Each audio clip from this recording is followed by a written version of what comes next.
Good Monday afternoon. Welcome in, everyone. I'm Chad Savity. This is a special report. Governor John Bel Edwards at the podium now to detail the tropical storm that is making its way through Louisiana and also the state's latest fight and response against COVID-19. Let's take a listen in.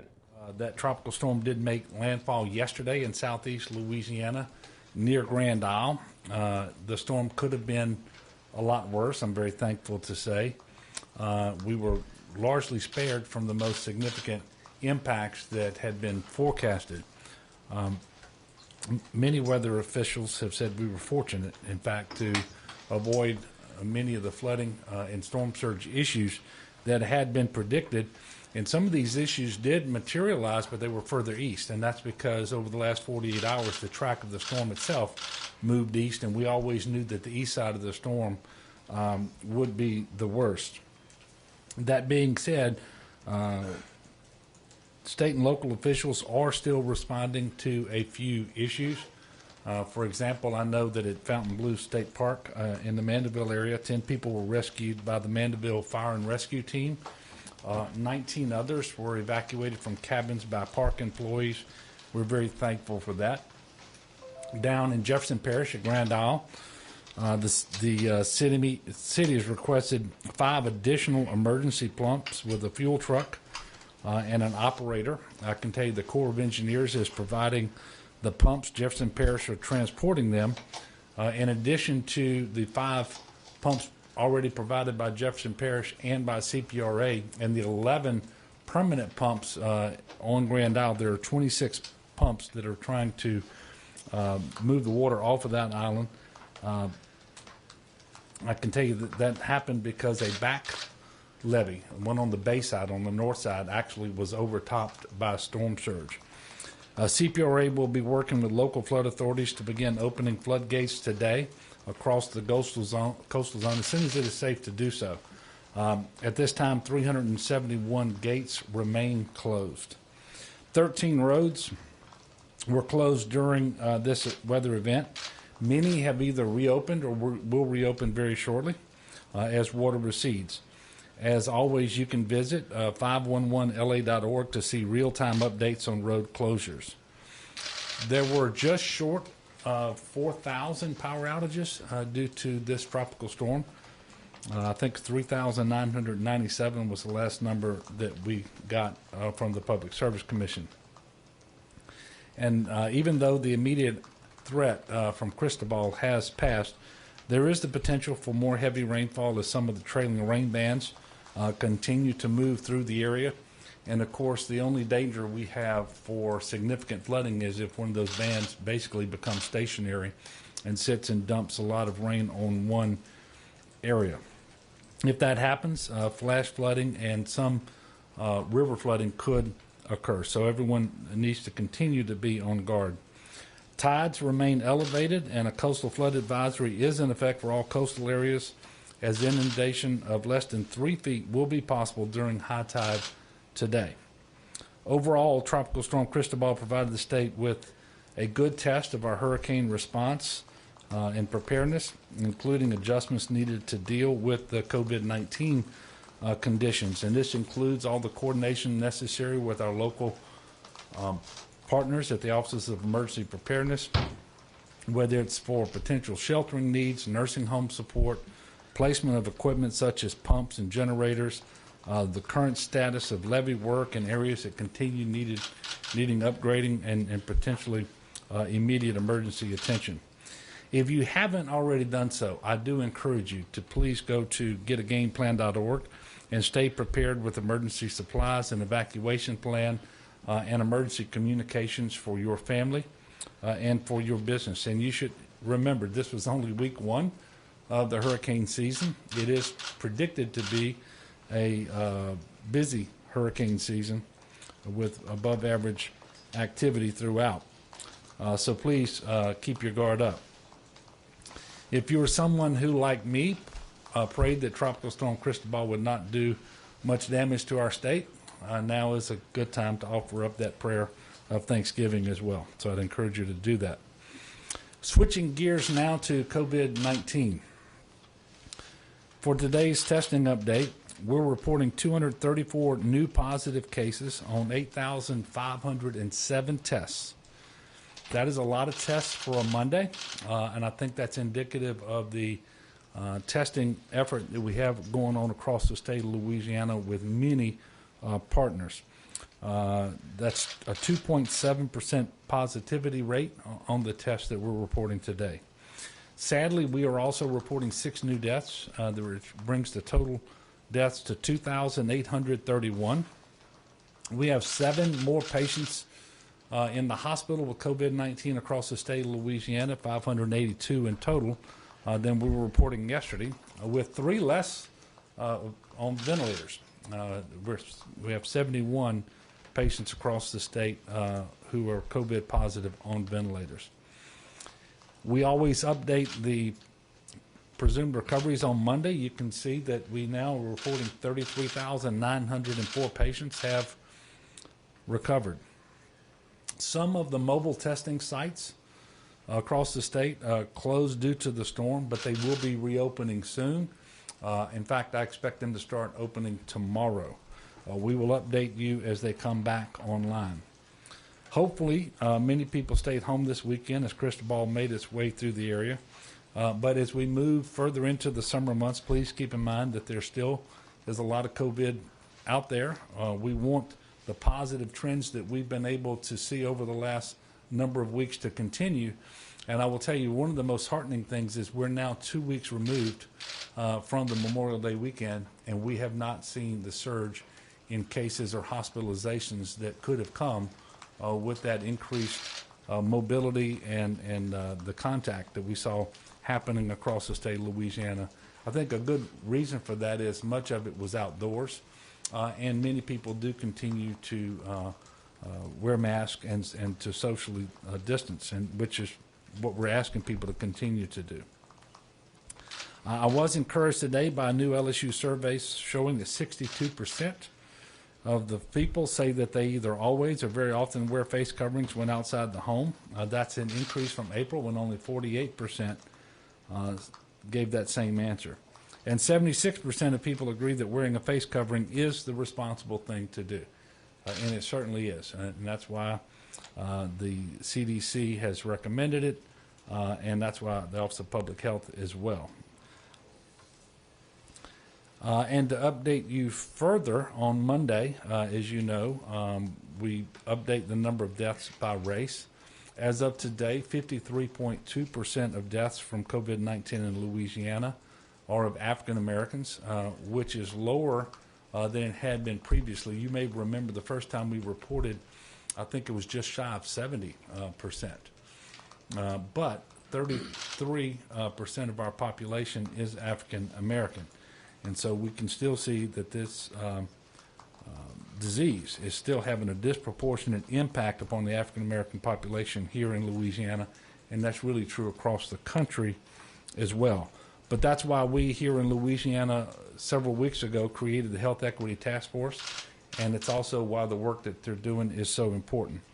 And one of the most important things that we can do is to continue to highlight these disparities, figure out what the underlying cause is, and make sure that we do everything that we can to remedy that so that people are in better health, not just as it relates to COVID, but as it relates to everyday life and quality of life. Looking ahead, we're going to have our next press conference on Wednesday of this week, and thereafter we're probably going to shift to having scheduled COVID press conferences once per week going forward. And we'll make sure that you know on Wednesday when the next one will be after that. But we're anticipating having another press conference on Wednesday at 2:30. At this time, I will take your questions. And don't forget, I've got Colonel Wascom here and Dr. Guidry, should you have questions that you want to direct to them. Yes, sir. Governor, have you made any decisions on whether to veto or sign the tort reform bill or the bill that would shuffle the CARES Act money to small businesses? No, but obviously we'll be making an announcement on those bills and many others by the end of the week. Yes, ma'am. Governor, the New Orleans police chief has acknowledged that there were some sort of rubber balls fired at protesters on Wednesday. I'm wondering if you had a conversation with the police chief about that, and if you have concerns about the fact that that was the kind of response that protesters received. Yeah, well, I have not had a conversation, first of all. I've had several conversations with the mayor, but not any specific to the rubber projectiles that you're referencing. It's my understanding that the chief has indicated that, to the best of his knowledge, those projectiles were not authorized. There's an investigation ongoing. He's trying to figure out exactly how many officers, who they were, and why they were used. And really, until that investigation is concluded, I'm not going to get in front of it. I will say that the overwhelming majority of the demonstrations and protests that we've seen in New Orleans and quite frankly around the state have been peaceful, nonviolent. They haven't engaged in property destruction. And so obviously we would want the interaction between law enforcement and the protesters to be as peaceful as possible as well. I wasn't on hand. I don't know exactly what was transpiring at that particular moment, and so I can't offer any more comments on that, other than to say that as we move forward, if there are going to be more protests and demonstrations, we would obviously want them to be as peaceful as they have been, and that the individuals can voice their concerns, which, by the way, are entirely legitimate. And do so in a way that appropriately exercises their First Amendment rights, and they shouldn't have to worry about the hand of the law enforcement being too heavy, and that's why continued leadership and training and retraining and supervision, all of these things are incredibly important, not just for these protests, but as we move forward. Period, both here and around the country. Yes, sir. Going back to the Memorial Day spike that we haven't seen, spikes in general. Texas has seen a lot of spikes in the past few days, and they don't believe they're related to testing. Mississippi and Arkansas are seeing some. We haven't seen them here yet. Is it really just waiting for that one person with something with a positive case to maybe interact? And then the last time I asked you this was before we entered phase one. So should we see a spike? Has your thought process into how you would respond changed now that we've gotten into phase two? Yeah, you know, we need to know whether the spike in cases is a function of the increased testing, whether we believe that the spike suggests community spread, or whether it's really in congregate settings, whether it's leading to additional hospitalization or not, and if so, are the hospitalized patients more acute or less acute? There's so much that goes into this, and really, if we get to where we see a spike in cases, we will sit down with all the experts, both at the state level and at the local levels, and try to figure out what response is most appropriate. And so I can't really judge that. There are just too many factors. I am heartened by the fact that we, quite frankly, haven't seen them. Now, we still have concerns, particularly up in Monroe, in Region 8, which is that area in northeast Louisiana, where we're still seeing, and it's not approaching anything that would threaten our capacity to deliver health care, but we're seeing more hospitalizations, we're seeing more cases, and so we're trying to figure out now exactly what's going on there and what additional steps we need to take, whether it's testing, whether it's communication, so forth up in that region. But I'm really heartened that we haven't seen it across Louisiana. And look, we may see it. You are seeing it in some other places. And it could just be that we were several weeks ahead of these other states and sort of they're behind us and so forth. You know, I don't know. There's so many things that are going on there. But we're going to continue to make sure that we're testing as much as we can. No less than 200,000 tests again in the month of June, accompanied by the requisite contact tracing, I should say, when someone tests positive, because we think that's the only way to really monitor what's going on and keep those cases down and try to keep them from spiking going forward. Sam? Governor, have you talked with any lawmakers about police reform initiatives? We've seen some proposals come to light since the death of George Floyd, particularly in the special session. Someone wants to take on qualified immunity for law enforcement officers. And then I guess the next opportunity might be a special session later in the year or next year. Are you open to taking on things like qualified immunity or other aspects of police reform? Do you think that's necessary? Well, I have had a conversation with a number of senators last week. Specifically, Senator Cleo Fields mentioned that he was looking at undertaking an effort. It would be a broad scaled effort that he would undertake, really with a goal towards introducing legislation in the regular session of 2021. So that's the timeline that I believe he is on. I haven't had conversations with anyone trying to move any legislation faster than that. Obviously, we need to take a look at the situation here in Louisiana, as they're doing across the country, to see if we can do some things that just make sense. I think anyone would have to acknowledge that the frequency of the unreasonable application of force that's happening across the country is growing. It's unacceptable.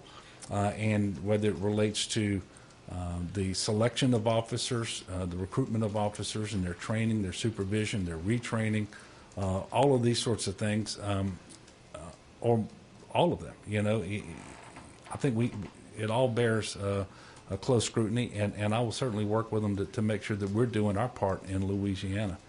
And so I do look forward to that being a part of upcoming legislative session, and I also hope that we can achieve broad consensus that action is necessary and what that action should look like. Because we need to do this in a responsible way, but one that doesn't delay unnecessarily the reforms that I believe are needed.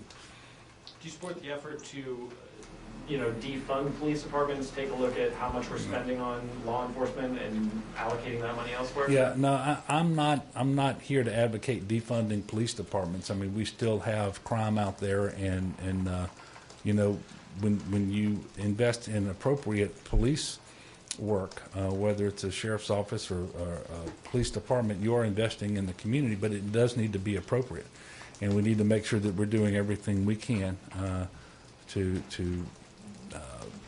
ensure that our officers are interacting with the public without unreasonable use of force, and that's the most important thing that we can do.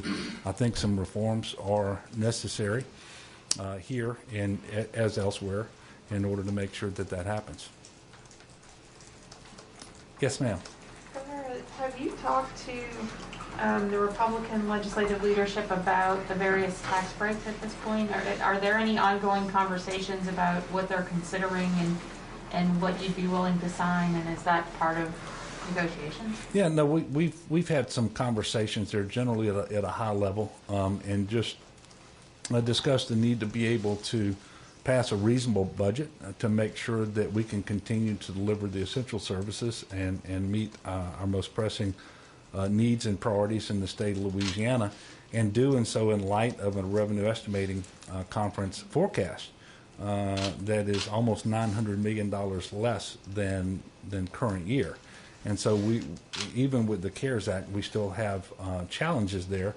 So just talking about the need to get the balance right and to move forward. But in terms of specific instruments, we have not had that level of conversation. Yes, sir. Governor, it looks like the numbers for contact tracing of how many people y'all are reaching is similar to other places around the country, but very low in terms of how many people actually answer the phone. Is that a growing worry for you guys as you look towards contact tracing, just having people pick up the telephone? Well, it's always something that's concerning when you know that it's important in terms of trying to keep the cases down as we re-engage more sectors of our economy, get more people back to work, get more customers in stores, bring people into contact with one another more frequently. We know that we have to test more, and the testing has to inform contact tracing, and the contact tracing has to be effective. It's not going to be effective if people don't answer the phone and allow the contact tracer to share information with those individuals as to what they should be doing in light of the fact that they either tested positive or came into contact with someone who did.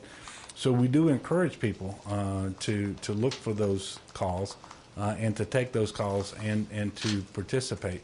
It is obviously not mandatory that people do that, but it is the right thing for people to do. And so if to the extent that people are not cooperating for whatever reason, then that is concerning.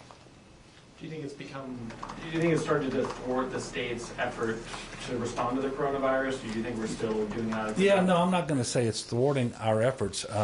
We just know that it's limiting the effectiveness of those efforts at this time. And we hope that as we continue to emphasize the importance of contact tracing and what individuals' roles are in that overall effort, that there will be more support and more cooperation. Today's your day. Yeah. Have you spoken with LSU officials about, there was an incoming student who apparently made a racist remark on social media. LSU responded to it. There's been a debate sort of raging at LSU. Have you spoken to school leaders over there, and do you have any comments about what's going on? Well, obviously the comments attributed to this individual, who I'm not sure is a student, and this is part of what's going on. It may be someone who was offered admission but not yet enrolled. But those comments are vile and disgusting and have really no place in our society today. And I would encourage people to reject out of hand that kind of racism and bigotry and prejudice. Now, I spoke with the chair of the board, Chairwoman Mary Leach Werner, this morning. I know that the university is doing an investigation to figure out exactly what the status of that particular individual is and what, if any, official policies of the university were violated and what their next steps may be. And I really don't want to get further than that because I quite simply don't know more than what I just told you. Last question. Well, I guess that was it. So I want to thank you all. We will have a press conference at 2:30 on Wednesday. It'll be back over at the Capitol. We will be having a UCG meeting here that morning at 10:30 as well, and we will have the COVID press conference update at 2:30 that afternoon. And again, moving forward, we believe we'll be doing these once a week, although there'll be 2 this week, and we'll let you know what day next week and beyond we intend to hold those, although we're leaning towards Wednesdays for those additional press conferences. So I want to thank all of you for being here, and I want to thank all the people of Louisiana who are taking COVID-19 seriously, who took Cristobal seriously, and quite frankly, who are doing what they can to make sure that the protests and demonstrations that are taking place here in Louisiana, in cities large and small, are peaceful, that they are nonviolent, that we're not engaging in property destruction, and that people's voices are being heard. And I think now it's incumbent upon all of us to make sure that those voices are not only heard, but that they cause us to really look at what we're doing in Louisiana and around the country and implement reform as necessary to make sure that police officers are appropriate in their use of force. And we're going to make sure that we're taking that seriously here in Louisiana. So thank you all, and I will see you on Wednesday. Governor John Bel Edwards noting a few different topics today, including the storm, the tropical system Cristobal that made its way through the state, saying that Louisiana was largely spared, and that was great news as the heavier bits of damage went more easterly toward Florida and toward that area. Of course, the fight against COVID-19, good news. He's reporting we are now 2 weeks removed from Memorial Day weekend, and there has not been a large spike in cases to date. And of course, the governor speaking to the recent conversation across the country in terms of defunding police departments. He says he's not here to discuss that, but he is in favor of police utilizing the appropriate use of force and not using any unnecessary force across the country. Of course, we'll have a full recap of his remarks later today on NBC Local 33 at 5, 6, and 10 o'clock, and also on Fox 44 at 5:30 and 9. Until then, you can always go to our website, brproud.com, and download the free BR Proud app. You'll receive all the latest updates throughout the day and weeks ahead. That's it for now. Let's now return you to your normally scheduled program.